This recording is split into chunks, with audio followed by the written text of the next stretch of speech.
നമസ്കാരം. ഭാരത് ലൈവിലേക്ക് സ്വാഗതം.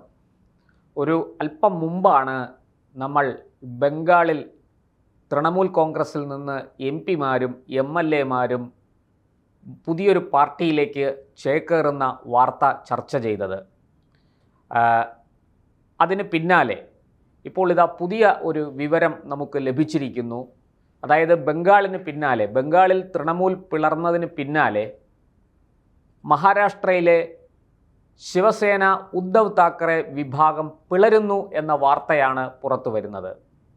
അതായത് നമുക്കറിയാം, മഹാരാഷ്ട്ര ഇപ്പോൾ ഭരിക്കുന്നത് BJPയുടെ നേതൃത്വത്തിലുള്ള NDA ആണ്. അവിടെ മുഖ്യമന്ത്രി ദേവേന്ദ്ര ഫട്നാവിസാണ്. ശിവസേനയുടെ പിന്തുണയോടെയാണ്.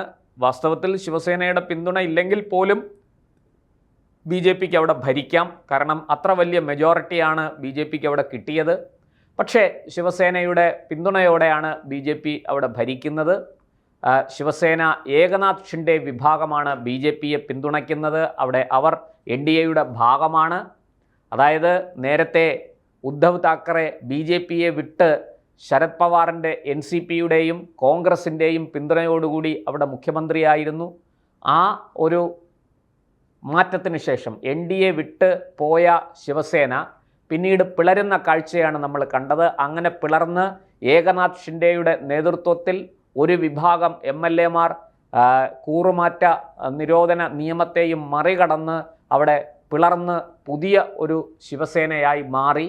അതിനെ പുതിയ ശിവസേന എന്ന് പറഞ്ഞുകൂടാ, കാരണം അതാണ് ഔദ്യോഗിക ശിവസേന. അവർക്കാണ് പേരും ചിഹ്നവും ഒക്കെ ലഭിച്ചത്. കാരണം MLAമാരുടെ എണ്ണം അനുസരിച്ച് അവർക്കാണ് ലഭിച്ചത്. എന്തായാലും അതിനുശേഷം പിന്നീട് നടന്ന, അന്ന് ഏകനാഥ് ഷിൻഡെ മുഖ്യമന്ത്രിയായി, ദേവേന്ദ്ര ഫട്നാവിസിൻ്റെ പിന്തുണ അദ്ദേഹത്തിനുണ്ടായിരുന്നു. പിന്നീട് തെരഞ്ഞെടുപ്പ് നടന്നപ്പോൾ BJP നേതൃത്വത്തിലുള്ള NDA വലിയ ഭൂരിപക്ഷത്തിൽ അവിടെ അധികാരത്തിൽ വന്ന കാഴ്ചയാണ് നമ്മളെല്ലാവരും കണ്ടത്. അന്ന് ഈ ഉദ്ധവ് താക്കറെ വിഭാഗത്തിന് കേവലം 20 MLAമാരെ മാത്രമേ കിട്ടിയുള്ളൂ എന്നുള്ളതാണ്. ഇപ്പോൾ വരുന്ന വാർത്തയനുസരിച്ച് ആ 20 MLAമാരിൽ 16 പേരും ഏകനാഥ് ഷിൻഡെ വിഭാഗത്തിൽ ചേരാൻ നിൽക്കുകയാണ്. വലിയ രീതിയിൽ അവിടെ ഒരു പിളർപ്പ് ശിവസേന ഉദ്ധവ് താക്കറെ വിഭാഗത്തെ കാത്തിരിക്കുന്നു എന്ന വിവരമാണ് ഇപ്പോൾ പുറത്തു വരുന്നത്. അതായത് വരുന്ന ഒരാഴ്ചയ്ക്കുള്ളിൽ അത് സംഭവിക്കും എന്നാണ് മാധ്യമപ്രവർത്തകരും രാഷ്ട്രീയ നിരീക്ഷകരും ഒരുപോലെ പറയുന്നത്.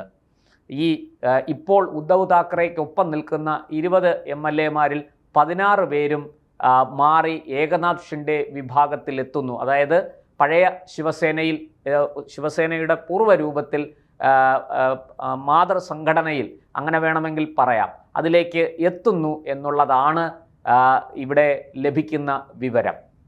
അതുമാത്രമല്ല, ഉദ്ധവ് താക്കറെയ്ക്ക് ഇപ്പോൾ 9 MPമാരുണ്ട് ലോക്സഭയിൽ.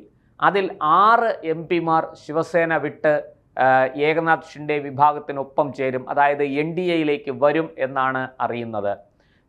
ഇത് സംബന്ധിച്ച് ശിവസേന ഉദ്ധവ് താക്കറെ വിഭാഗത്തിൻ്റെ ഔദ്യോഗികമായ പ്രതികരണങ്ങൾ വന്നിട്ടില്ല. പക്ഷേ അവരുടെ ഒരു പ്രധാനപ്പെട്ട നേതാവ് അനിൽ ദേശായി ഇത് സംബന്ധിച്ച് പ്രതികരിച്ചത്, MLAമാരൊന്നും ഈ പാർട്ടിയെ വഞ്ചിക്കില്ല, MPമാർ ഈ പാർട്ടിയെ ചതിക്കില്ല, അവരെല്ലാവരും ഇതിനോടൊപ്പം തന്നെ നിൽക്കും എന്നൊക്കെയാണ്. പക്ഷേ പറയുന്ന അദ്ദേഹത്തിനും കേൾക്കുന്നവർക്കും നല്ലവണ്ണം അറിയാം ഇക്കാര്യത്തിൽ ഒരു ഉറപ്പ് ആർക്കും നൽകാൻ കഴിയില്ല എന്നുള്ളത്. അതുമാത്രമല്ല, കഴിഞ്ഞ ദിവസം ഉദ്ധവ് താക്കറെ അദ്ദേഹത്തിൻ്റെ വസതിയിൽ ഈ MPമാരുടെ യോഗം വിളിച്ചു. അത് 9 MPമാർ പങ്കെടുക്കേണ്ടിടത്ത് കേവലം 4 പേരാണ് പങ്കെടുത്തത്. ഇത് സംബന്ധിച്ച് മാധ്യമപ്രവർത്തകർ ചോദിച്ചപ്പോൾ ഉദ്ധവ് താക്കറെ വിഭാഗത്തിൻ്റെ മറുപടി ബാക്കി 5 MLAമാർ വീഡിയോ കോൺഫറൻസിങ്ങിലൂടെ പങ്കെടുത്തു എന്നാണ്. എന്നാൽ അതിന് സ്ഥിരീകരണമൊന്നും ലഭിച്ചിട്ടില്ല. ഈ 5 MLAമാരോടൊപ്പം പങ്കെടുത്ത 4 പേരിൽ നിന്ന് ഒരാൾ കൂടി മാറും എന്നാണ് പുറത്തു വരുന്ന റിപ്പോർട്ട്. അത് കാത്തിരുന്ന് കാണുകയേ നിർവാഹമുള്ളൂ. എന്തായാലും ഈ ഒരു പിളർപ്പിന് BJPയുടെ ഒരു പിന്തുണയുണ്ടെന്നും ഓപ്പറേഷൻ ടൈഗർ എന്നാണ് ഇതിൻ്റെ പേരെന്നും പറയപ്പെടുന്നു. ഓപ്പറേഷൻ ടൈഗർ ആണോ ഓപ്പറേഷൻ ലോട്ടസ് ആണോ എന്നൊന്നും നമുക്കിപ്പോൾ പറയാൻ കഴിയില്ല. പക്ഷേ ഒരു കാര്യം വ്യക്തമാണ്, ഉദ്ധവ് താക്കറെ വിഭാഗത്തിന് ഇനി അധികം ആയുസ്സില്ല എന്ന് തന്നെ പറയാം. അവരുടെ ഏറ്റവും വലിയ ശക്തി മുംബൈ കോർപ്പറേഷനായിരുന്നു.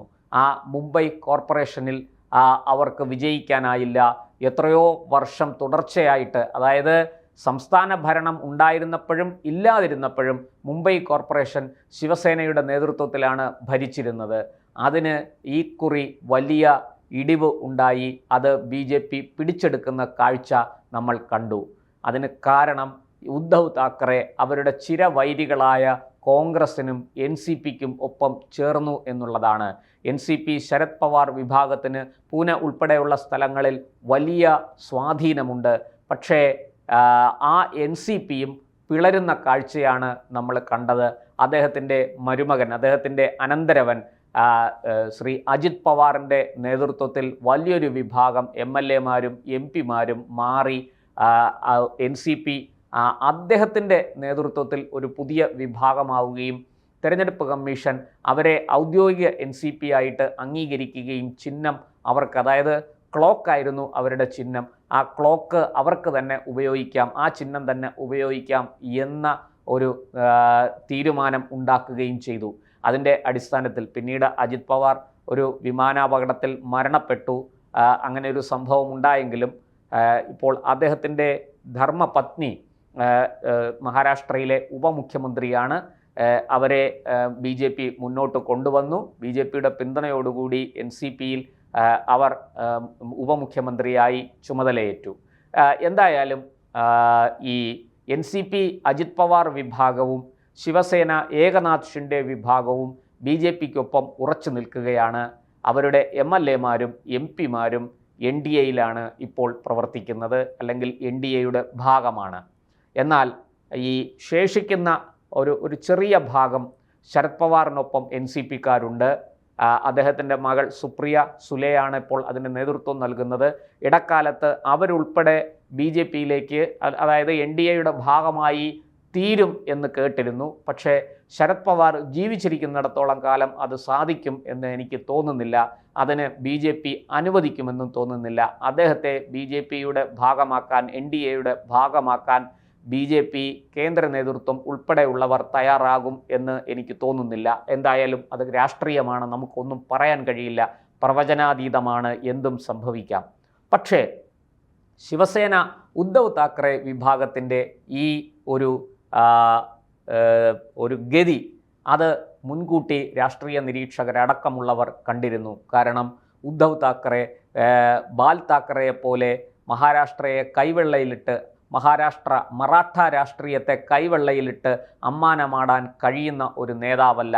അത്രയ്ക്കുള്ള ദീർഘവീക്ഷണമോ രാഷ്ട്രീയ ബുദ്ധിയോ അദ്ദേഹത്തിന് ഇല്ല എന്നുള്ളത് എല്ലാവർക്കും അറിയുന്ന കാര്യമാണ്. മാത്രമല്ല ബാൽ താക്കറയെ പോലെ, ബാലാസാഹിബിനെ പോലെ ജനങ്ങളെ സ്വാധീനിക്കാൻ കഴിയുന്ന ഈ മറാഠ വികാരം ആളിക്കത്തിച്ച് അതിൽ നിന്ന് ഒരു രാഷ്ട്രീയമായ ഒരു മുന്നേറ്റമുണ്ടാക്കാൻ കഴിയുന്ന തരത്തിൽ ബാലാസാഹിബിനെ പോലെ കഴിവുള്ള ഒരാളല്ല ഉദ്ധവ് താക്കറെ എന്ന് അദ്ദേഹത്തിൻ്റെ അനുയായികൾ പോലും സമ്മതിക്കും, അംഗീകരിക്കും. അങ്ങനെയുള്ള ഉദ്ധവ് താക്കറെ, അദ്ദേഹത്തിൻ്റെ ഏറ്റവും വലിയ മോഹം മഹാരാഷ്ട്രയിൽ മുഖ്യമന്ത്രിയാകണം എന്നുള്ളതായിരുന്നു. അത് BJPക്കൊപ്പം നിന്നാൽ സാധിക്കില്ല എന്ന് തിരിച്ചറിഞ്ഞിട്ടാണ് അദ്ദേഹം ചുവടുമാറി കോൺഗ്രസിനും NCPക്കും ഒപ്പം UPAയുടെ ഭാഗമായത്, ഇന്ത്യ മുന്നണിയുടെ ഭാഗമായത്. ഇപ്പോഴും അദ്ദേഹം ഇന്ത്യ മുന്നണിയിൽ ഉണ്ട് എന്നാണ് വൈപ്പ്. പക്ഷേ യാഥാർത്ഥ്യം എന്താണ് എന്നറിയില്ല. കാരണം അദ്ദേഹം നിരന്തരം രാഹുൽ ഗാന്ധിയെ വിമർശിക്കുന്ന പ്രസ്താവനകളുമായിട്ട് മുന്നോട്ട് പോവുകയാണ്. പലപ്പോഴും നമ്മളതൊക്കെ കാണുകയും കേൾക്കുകയും ചെയ്തതാണ്. എന്തായാലും അങ്ങനെയുള്ള ഒരു സാഹചര്യത്തിൽ നിന്ന് അദ്ദേഹത്തിനോടൊപ്പം നിൽക്കുന്ന നാമമാത്രമായ MLAമാരും അതുപോലെ തന്നെ MP മാരും ഇന്ന് അദ്ദേഹത്തിൻ്റെ ആ കൂട് വിട്ട് ഏകനാഥ് ഷിൻഡെയുടെ കൂട്ടിൽ അണയാൻ വേണ്ടിയിട്ടുള്ള പരിശ്രമത്തിലാണ്. ഓപ്പറേഷൻ ടൈഗർ മറാഠ രാഷ്ട്രീയത്തിൽ മഹാരാഷ്ട്രയിൽ എന്തെങ്കിലും മാറ്റം കൊണ്ടുവരുമോ എന്ന് നമുക്ക് കാത്തിരുന്ന് കാണാം. ഒരുപാടൊന്നും അതിന് സമയം വേണ്ട. വരുന്ന ഒരാഴ്ചയ്ക്കുള്ളിൽ അത് സംഭവിച്ചിരിക്കും എന്നാണ് രാഷ്ട്രീയ നിരീക്ഷകർ പ്രവചിക്കുന്നത്. മാധ്യമപ്രവർത്തകരും അങ്ങനെ തന്നെ അഭിപ്രായപ്പെടുന്നു. കഴിഞ്ഞ ദിവസം പ്രമുഖ ദേശീയ മാധ്യമങ്ങൾക്ക് ഉദ്ധവ് താക്കറെ വിഭാഗത്തിൻ്റെ നേതാവ് അനിൽ ദേശായി ഒരു ബൈറ്റ് നൽകിയിരുന്നു. ആ ബൈറ്റിൽ അദ്ദേഹം അവകാശപ്പെടുന്നത് ആരും ഈ പാർട്ടി വിട്ടു പോവില്ല, ഒരു MLA-യും ഒരു MP-യും ഈ പാർട്ടിയെ ചതിക്കില്ല എന്നൊക്കെയാണ്. പക്ഷേ അതൊക്കെ കാത്തിരുന്ന് കാണേണ്ട കാര്യങ്ങളാണ്. എന്ത് സംഭവിക്കുമെന്ന് നമുക്ക് നോക്കാം. ബംഗാളിന് പുറമെ, അതായത് തൃണമൂൽ കോൺഗ്രസ്സിന് പിന്നാലെ മഹാരാഷ്ട്രയിൽ ഉദ്ധവ് താക്കറെ ശിവസേന വിഭാഗത്തിനും പിളർപ്പ് അനിവാര്യമായിരിക്കുകയാണ് എന്ന സൂചനകളാണ് ഇപ്പോൾ ലഭിക്കുന്നത്. നന്ദി, നമസ്കാരം.